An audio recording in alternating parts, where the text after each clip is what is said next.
नमस्कार, एवन उत्तर प्रदेश में आपका स्वागत है। मैं हूं सौरभ शर्मा। आइए नजर डालते हैं इस वक्त की हेडलाइंस पर। वाराणसी में सावन के पहले दिन बाबा विश्वनाथ मंदिर में उमड़ी भीड़, लाखों की संख्या में पहुंचे श्रद्धालुओं ने की पूजा अर्चना। तो सीएम योगी ने मानसरोवर मंदिर में की शिव अर्चना।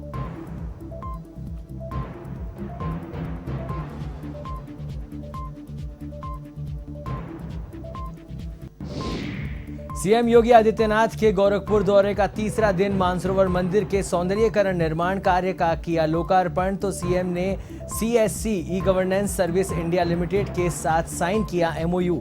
राशन की दुकान बनेगी कॉमन सर्विस सेंटर।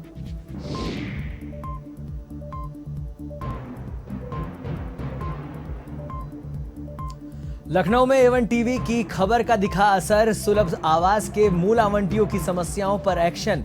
एलडीए के उपाध्यक्ष इंद्रमणि त्रिपाठी ने दिए जांच के आदेश।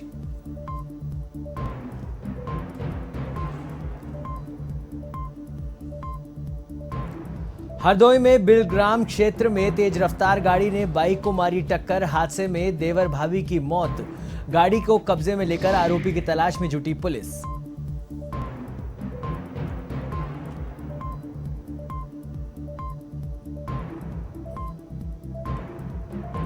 बुलंदशहर में आकाशीय बिजली का कहर, 8 वर्षीय बालक की मौत।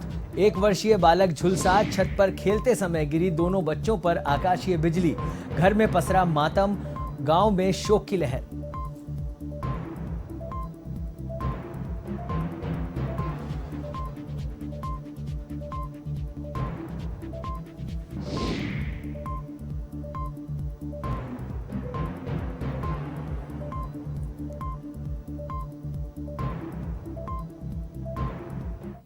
अब खबरें विस्तार से। सीएम योगी आदित्यनाथ गोरखपुर दौरे पर है, जहां सावन के पहले ही दिन सीएम योगी ने मानसरोवर मंदिर पहुंचकर शिव अर्चना की है। इस दौरान काफी देर तक मंदिर में सीएम ने शिव की आराधना की और भगवान शिव का अभिषेक किया। आपको बता दें कि हिंदू धर्म में सावन माह को भगवान भोलेनाथ की भक्ति का महीना माना गया है।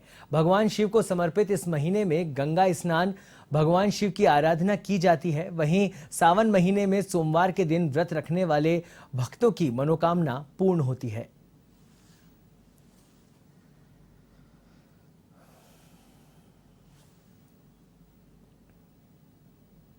उत्तर प्रदेश के मुख्यमंत्री योगी आदित्यनाथ अपने 3 दिवसीय दौरे पर गोरखपुर में हैं। अपने दौरे के तीसरे दिन योगी ने गोरखनाथ ओवरब्रिज के समीप रामलीला मैदान, अंधियारी बाग का सावन के पहले दिन लोकार्पण किया। इस दोनों जगहों का सीएम योगी की पहल पर पर्यटन विकास कराया गया है। मानसरोवर शिव मंदिर को सजाने संवारने में 6.1 करोड़ रुपए खर्च किए गए हैं। वहीं मानसरोवर शिव मंदिर के पास स्थित रामलीला मैदान यानी अंधियारी बाग का जीर्णोद्धार और सौंदर्यीकरण 1.64 करोड़ रुपए की लागत से कराया गया है। रामलीला के लिए मंच, green room, boundary wall, toilet block, उद्यान, 2 प्रवेश द्वार बनाने के साथ ही लैंडस्केपिंग भी कराई गई है। रामलीला मैदान में स्थित डॉक्टर BR अंबेडकर की प्रतिमा स्थल का सौंदर्यीकरण भी कराया गया है।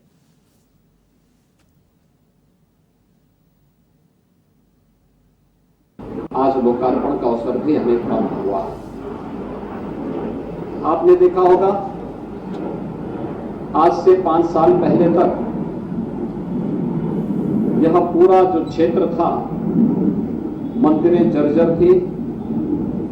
मुझे भी वर्ष में एक बार विजयादशमी के दिन यहां आने का सौभाग्य प्राप्त होता था, लेकिन मंदिरों में पूजा करते समय एक बात का भय बना रहता था कि पता नहीं कब मंदिर गिर जाए, और बड़ी भयावह स्थिति थी। ये जो तालाब आज यहां पर है, इस तालाब में भैंस, आसपास के भैंस नहाते थे, उनका दिन भर जमावड़ा इसमें लगा रहता था, गंदगी का अंबार था। कोई भी इस प्रकार की सुविधा नहीं थी जिसके बारे में ये कहा जा सके कि लोग इस बेहतरीन सुविधा का लाभ ले सकते हो। लेकिन आज मुझे बताते हुए प्रसन्नता है कि जो यहाँ की जन भावनाएं थी, उन जन भावनाओं के अनुरूप यहाँ पर बेहतरीन पर्यटन सुविधाओं का विकास होने के साथ ही यहाँ पर आज सुंदरीकरण के सभी कार्य आज पूरे हो चुके हैं। गोरखपुर में उचित दर विक्रेताओं के लाभांश में वृद्धि कार्यक्रम आयोजित हुआ, जहां मुख्यमंत्री योगी आदित्यनाथ ने लोगों को संबोधित किया और योगी की अध्यक्षता में प्रदेश सरकार और CSC e governance service India limited के बीच MOU साइन किया गया। दरअसल प्रदेश भर में राशन की 80,000 के करीब उचित दर की दुकानें हैं। इन दुकानों को कॉमन सर्विस सेंटर बनाए जाने से कोटेदारों की आय बढ़ेगी और आम पब्लिक को भी काफी सुविधा मिलेगी। कोटेदार की दुकानों से राशन लेने के साथ ही लोग अब राशन कार्ड, आधार कार्ड, पैन कार्ड और वोटर लिस्ट से जुड़े नाम की भी करा सकेंगे। वहां हर वह सुविधा मिलेगी जो CSC पर मिलती है। इसकी कार्य योजना सरकार के 100 दिन के लक्ष्य के तहत पूरी की गई है।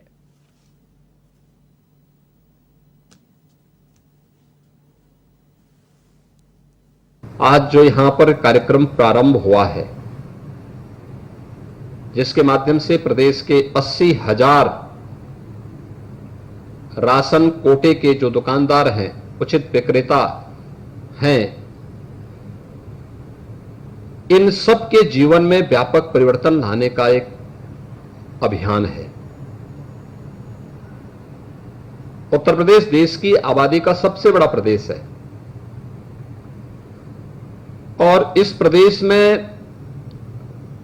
15 करोड़ लोग ऐसे हैं जो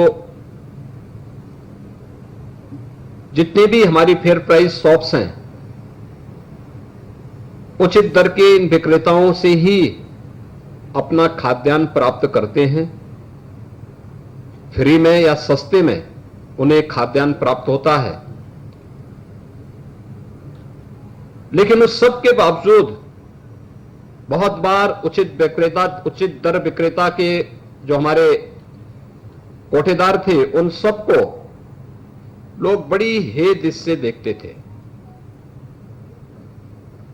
आपके बारे में लोगों की सोच में परिवर्तन हो, इसके लिए आदरणीय प्रधानमंत्री जी की प्रेरणा से पूरे देश के अंदर तकनीक का अधिकाधिक उपयोग हो, इस पर।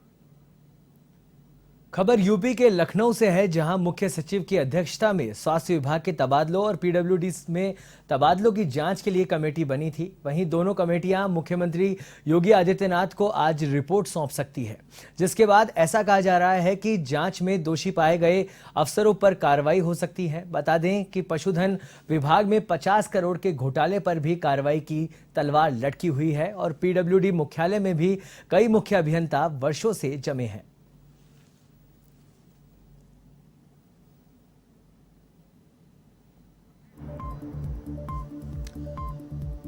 इस खबर पर और अधिक जानकारी के लिए हमारे साथ जुड़ चुके हैं हमारे Uttar Pradesh A1 TV head Amrish जी। अमरीश जी, क्या कुछ अपडेट है? आज योगी आदित्यनाथ को रिपोर्ट पेश की जाने वाली है घोटाले से संबंधित, क्या कुछ अपडेट है इसको लेकर?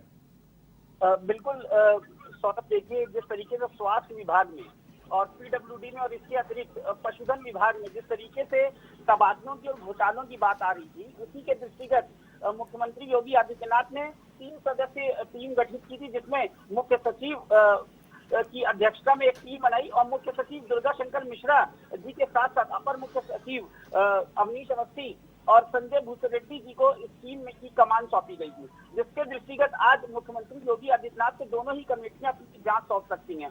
जांच में दोषी पाए गए अफसरों पर कार्रवाई हो सकती है।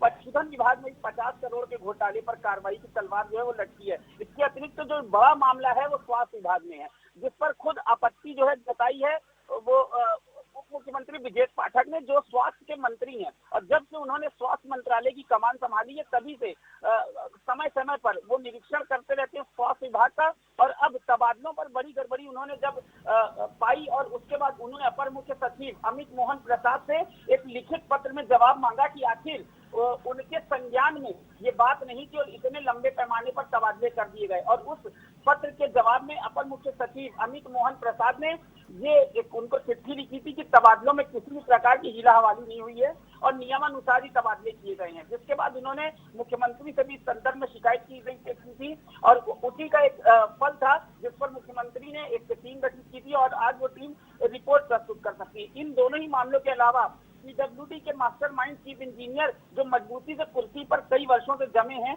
जिनमें 500 जेई, 200 एई, 225 एसपीएल और 20 एसई और केवल 10 सीए ही इससे तबादले जो है वो किए गए। जो लंबे समय से जमे अधिकारी हैं उन पर यह कार्रवाई कब होगी, उसी के दृष्टिगत ये जो टीम है आज रिपोर्ट सौंपेगी और रिपोर्ट सौंपने के बाद जरूर निश्चित तौर पर एक बड़ा बदलाव जो है वो सूबे में देखने को मिल सकता है। सौरभ। अमरीश, सीएम योगी आदित्यनाथ को रिपोर्ट सौंपी जा रही है, तो क्या ऐसा भी है कि अब जो रिपोर्ट आने के बाद अगर ऐसी कोई गफलत मिलती है तबादलों की जो जांच को लेकर, तो फिर कोई कड़ी कार्रवाई की जा सकती है अधिकारियों पर? बिल्कुल। जब उप मुख्यमंत्री ब्रजेश पाठक ने चिट्ठी लिखी थी अपर मुख्य सचिव को, तो अपर मुख्य सचिव ने भी नियमों का हवाला दिया था कि जो भी तबादले हुए हैं, ये जिस तरीके की भी ये जांच पड़ताल का ये जो पत्र मेरे संज्ञान में आया है, उसमें किसी भी प्रकार की हीला हवाली नहीं है और सभी नियमानुसार किए गए हैं। इसी के दृष्टिगत ये टीम बनाई गई थी कि दोनों ही पक्षों की बात को समझे और उसके बाद जिस भी नतीजे पर पहुंचेगी उस ये टीम जो सदस्यीय टीम है, जिसकी कमान खुद कप्तान के तौर पर मुख्य सचिव दुर्गा शंकर मिश्रा को सौंपी गई थी और उनके दोनों ही डेप्यूटी के रूप में संजय भूसरेड्डी और अवनीश अवस्थी जी को इस बात के लिए कहा गया था कि दोनों तरफ से अपर मुख्य सचिव स्वास्थ्य, अपर मुख्य सचिव पीडब्ल्यूडी दोनों से ही बात करें और उनसे लिखित में ये रिपोर्ट लें कि तबादला नीति जो लागू की गई थी या जो पशुधन घोटाला हुआ है उसमें उन पर क्या कहना है। तो उसी के दृष्टिगत जो डायरेक्टर थे पशुधन निदेशालय के, उनसे भी बात की है इन सदस्यीय टीम ने। अब इन्हीं की रिपोर्ट के आधार पर जो भी उप मुख्यमंत्री की तरफ से ये रिपोर्ट तलब की गई थी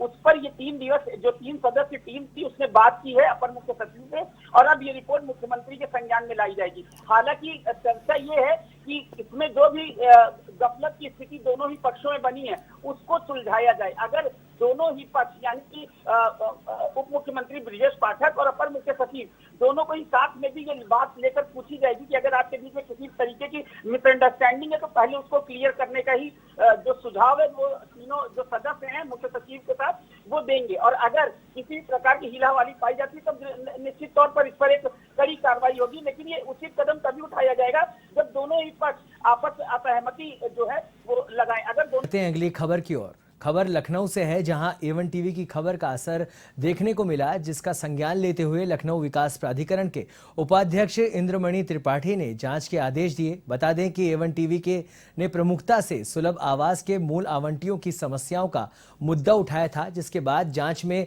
सामने आया कि 150 सुलभ आवासों में अवैध कब्जा है और अब आवंटन निरस्त कर लॉटरी प्रक्रिया की जाएगी। वहीं लखनऊ विकास प्राधिकरण के उपाध्यक्ष इंद्रमणि त्रिपाठी ने कार्रवाई के आदेश दिए हैं और कहा है कि 2 दिवसीय अभियान चलाकर ऐसे आवास सील किए जाएंगे।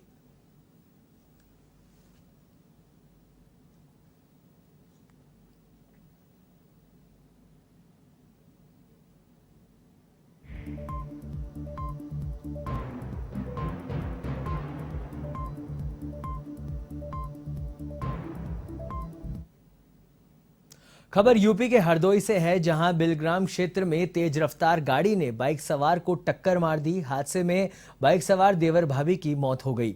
बता दें कि महिला ने मौके पर ही दम तोड़ दिया था और युवक की इलाज के दौरान अस्पताल में मौत हो गई। फिलहाल पुलिस ने गाड़ी को कब्जे में लेकर आरोपी की तलाश शुरू कर दी है।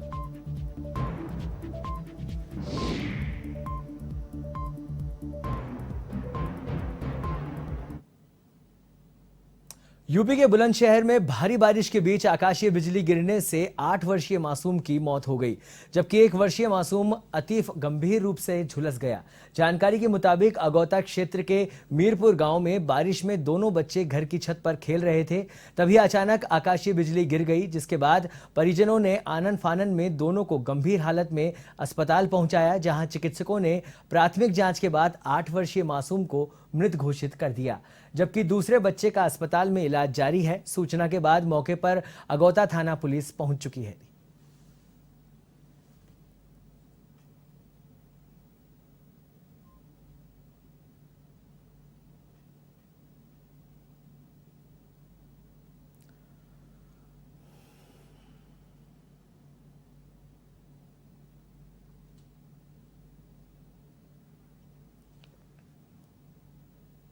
उत्तर प्रदेश के शाहजहांपुर जिले में दो पक्षों में मारपीट का मामला सामने आया है, जहां दोनों पक्षों में जमकर लाठी डंडे चले।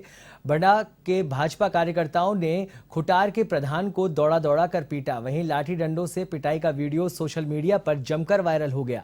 दरअसल मौजूदा प्रधान और पूर्व प्रधान के बीच जमीनी विवाद का मामला बताया जा रहा है।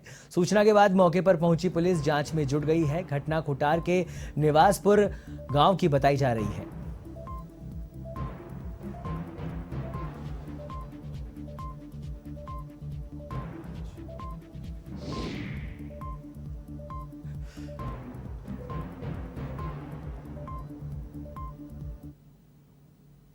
उत्तर प्रदेश के सिद्धार्थनगर जिले में क्रेन की चपेट में आने से 8 वर्षीय बालक की मौत हो गई, जिसके बाद परिजनों में कोहराम मच गया। जानकारी के मुताबिक साइकिल पर सवार होकर बालक भरथना गांव में अपने घर जा रहा था। अचानक बांसी कोतवाली क्षेत्र के तेलोरा पेट्रोल पंप के पास क्रेन ने साइकिल सवार बालक को अपनी चपेट में ले लिया, जिसकी सूचना के बाद मौके पर पहुंची पुलिस ने क्रेन को जब्त कर चालक को पकड़ लिया, जबकि शव को अस्पताल की मोर्चरी में रखवाया गया है।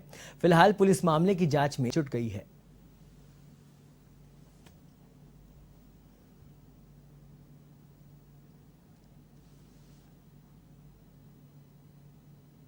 यूपी के फतेहपुर में एक युवक ने जान का खतरा बताकर पुलिस से कार्रवाई की मांग की है। बता दें कि मामला सुल्तानपुर घोष थाने क्षेत्र के पंचघरा सदाता गांव का है, जहां पीड़ित दिनेश मौर्य ने बताया कि गांव में लेखपाल की ओर से सर्वे का कार्य किया जा रहा है। इसी दौरान उसने नाली को नक्शे में दर्ज होने की लेखपाल को जानकारी दी, जिससे पास खड़े गांव के कुछ लोग गाली गलौज कर मारने पीटने लगे और बंदूक दिखाकर जान से मारने की धमकी दी।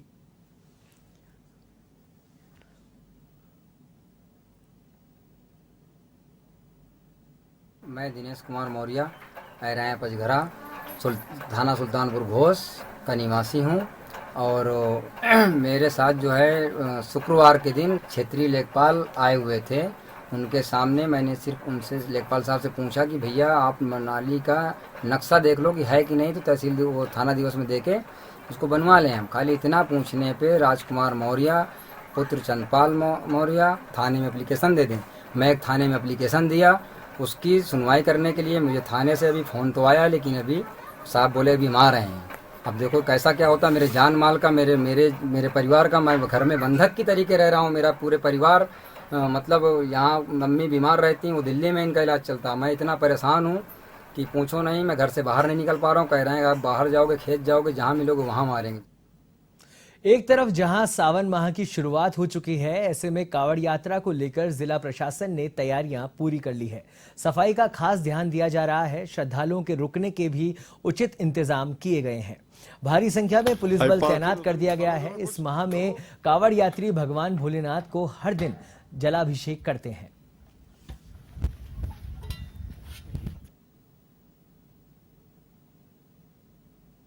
कि प्रतिवर्ष की भांति इस वर्ष भी जनपद बस्ती में सावन के माह में कावड़ यात्रा का आयोजन किया जाएगा, जिसमें यहाँ पर प्रमुख भदेश्वर नाथ मंदिर स्थित है। इसके अतिरिक्त भी अन्य छोटे 56 मंदिर लगभग यहाँ स्थित हैं, जिन पर पुलिस और प्रशासन के द्वारा ड्यूटी लगाई गई है। और जो हमारा अयोध्या बस्ती मार्ग है वो भी सिंगल लेन किया जाएगा और भारी वाहनों का जो डायवर्जन है वो किया जाएगा। डायवर्जन रूट का जो विस्तृत विवरण है और प्रचार प्रसार वो विभिन्न माध्यमों से लोगों को बताया जाएगा, ताकि कांवड़ यात्रा के समय किसी को किसी प्रकार की असुविधा का सामना न करना पड़े। इसके साथ ही मेरा कांवड़ यात्रियों से अनुरोध रहेगा कि आप लोग भी अपने लेन में चलते हुए और कांवड़ यात्रा को पूरा करें, और जो भी सेवादार लोग हैं वो भी एकदम सड़क को ब्लॉक न करते हुए किनारों पर अपने। उत्तर प्रदेश के गोरखपुर जिलाधिकारी के निर्देश पर शराब का अवैध रूप से कारोबार करने वालों के खिलाफ आबकारी विभाग ने कार्रवाई की। ऐसे में जिला आबकारी अधिकारी के नेतृत्व में राजगढ़ थाना इलाके के अमुरतानी में दबिश दी गई, जहां से करीब 70 लीटर हथकड़ कच्ची शराब जब्त की गई। वहीं आबकारी विभाग ने शराब की 25 अवैध भट्टियों को तोड़कर 400 किलो लहन नष्ट किया।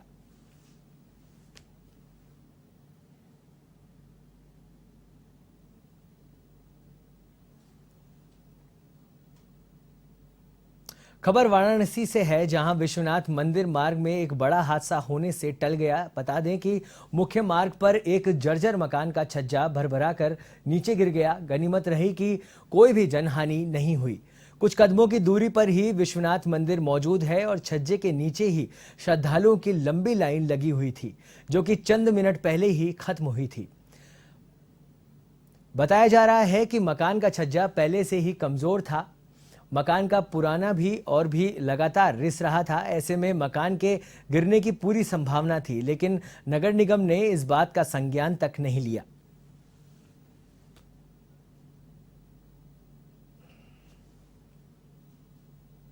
मकान टूट गया है पानी से। कैसे टूटा? जर्जर मकान तो अपने आप गिर गया। एक हफ्ते पहले गिरा हुआ था, आज पूरा गिरा है अभी। तो कितना भीड़ भाड़ था? किस तरीके से बड़ा हादसा बचा? कुछ नहीं हुआ। महादेव की कृपा से बड़ा हादसा बचा। महादेव की कृपा थी कि लाइन बहुत ज्यादा भीड़ था, लेकिन अभी गिरा तो एकदम लाइन क्लियर था, कोई भीड़ नहीं था। बाबा महादेव की कृपा से बड़ा हादसा टल गया, क्योंकि अभी आगे A1 उत्तर प्रदेश में फिलहाल इतना ही। देश और दुनिया की तमाम खबरों के लिए आप देखते रहिए A1 TV।